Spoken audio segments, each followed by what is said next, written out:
30 जनवरी 1948। दिल्ली की ठंडी शाम। बिरला हाउस के बगीचे में सैकड़ों लोग इकट्ठा थे।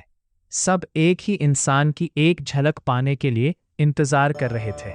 महात्मा गांधी, वो व्यक्ति जिसने बिना हथियार के एक साम्राज्य को झुका दिया। लेकिन उस दिन भीड़ में कोई ऐसा भी था जो इतिहास को हमेशा के लिए बदलने वाला था। गांधी जी धीरे धीरे प्रार्थना सभा की ओर बढ़ रहे थे। उनके दोनों ओर आभा और मनु थी। उनके कदम धीमे थे लेकिन इरादे मजबूत। शायद उन्हें अंदाजा भी नहीं था कि ये उनकी जिंदगी के आखिरी कुछ कदम हैं। भीड़ में खड़ा एक आदमी, शांत, साधारण कपड़ों में, जैसे बाकी सब, लेकिन उसके मन में एक तूफान चल रहा था। उसका नाम था नाथूराम विनायक गोडसे। लेकिन सवाल यह है, आखिर क्यों एक इंसान जिसने अहिंसा का रास्ता दिखाया, उसी को हिंसा का शिकार होना पड़ा? इसके जवाब हमें कुछ महीने पीछे ले जाते हैं। 1947 भारत आज़ाद हुआ, लेकिन इस आज़ादी के साथ आई विभाजन की त्रासदी। लाखों लोग मारे गए, करोड़ों बेघर हो गए। हिंदू और मुस्लिम समुदाय के बीच नफरत अपने चरम पर थी। गांधी जी इस हिंसा को रोकने के लिए लगातार प्रयास कर रहे थे। वो हिंदू मुस्लिम एकता की बात कर रहे थे। उन्होंने पाकिस्तान को 55 करोड़ रुपए देने के फैसले का समर्थन किया ताकि शांति बनी रहे। लेकिन हर कोई इससे खुश नहीं था। कुछ लोगों को लगा कि गांधी जी का यह रुख देश के हित के खिलाफ है, और इन्हीं लोगों में से एक था नाथूराम गोडसे।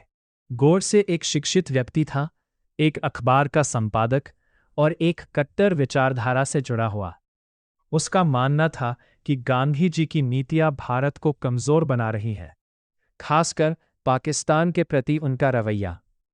धीरे धीरे ये असहमति नफरत में बदल गई, और फिर एक खतरनाक फैसले में 20 जनवरी 1948 को बिरला हाउस में ही एक असफल हत्या प्रयास हुआ। एक बम फेंका गया, लेकिन गांधी जी बच गए। उस समय सुरक्षा बढ़ा दी गई, लेकिन शायद उतनी नहीं जितनी जरूरत थी। और फिर आया 30 जनवरी, शाम के करीब 5:17। गांधी जी प्रार्थना सभा के लिए निकलते हैं। लोग रास्ता छोड़ देते हैं। तभी भीड़ में से वही आदमी आगे बढ़ता है, नाथूराम गोडसे। वो गांधी जी के सामने हाथ जोड़कर खड़ा होता है, और अगले ही पल 3 गोलियों की आवाज गूंजती है। गांधी जी जमीन पर गिर जाते हैं। लोगों के बीच अफरा तफरी मच जाती है, और इतिहास एक पल में बदल जाता है। कहा जाता है उनके अंतिम शब्द थे, हे राम। गोडसे को वही पकड़ लिया गया। कोई भागने की कोशिश नहीं, कोई डर नहीं, जैसे वो जानता था उसने क्या किया है। पूरे देश में शोक की लहर दौड़ गई। जिस व्यक्ति ने पूरी जिंदगी शांति की बात की, उसकी मौत ने पूरे देश को झकझोर दिया। लेकिन कहानी यही खत्म नहीं होती। जांच शुरू होती है। पता चलता है कि गोडसे अकेला नहीं था। उसके साथ कुछ और लोग भी इस साजिश में शामिल थे, जिनमें नारायण आप्टे जैसे नाम सामने आए। मुकदमा चला। अदालत में गोडसे ने अपने फैसले का बचाव किया। उसने कहा कि उसने जो किया वो देश के हित में किया। लेकिन क्या किसी भी विचारधारा के नाम पर एक निहत्थे बूढ़े इंसान की हत्या को सही ठहराया जा सकता है? अंततः अदालत ने नाथूराम गोडसे और नारायण आप्टे को दोषी ठहराया, और 1939 में उन्हें फांसी दे दी गई। लेकिन आज भी ये सवाल गूंजता है, क्या गांधी जी की हत्या सिर्फ एक व्यक्ति का फैसला था, या वो उस समय की नफरत, गुस्से और असहिष्णुता का नतीजा थी?